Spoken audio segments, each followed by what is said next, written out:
On Monday we had a small fire under the couch.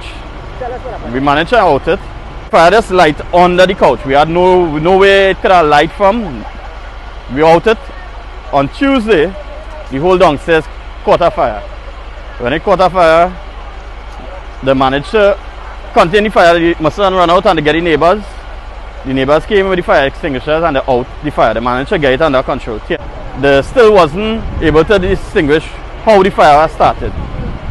This morning, the kids was downstairs, all of us was downstairs when the fire took place in the back bedroom.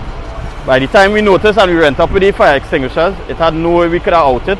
The fire extinguishers was not helping. It was uncontrollable. So we had to leave the house because we could not figure out what was causing the fire. Because it had a curtain by the window, no plugs, no wires, and the curtain caught a fire the day before. Well, after this, I could say I believe in evil now. I could say it because I could tell you that fire that I saw the second day, that no way that fire could have started. That nothing, no electrical, no wire, no nothing.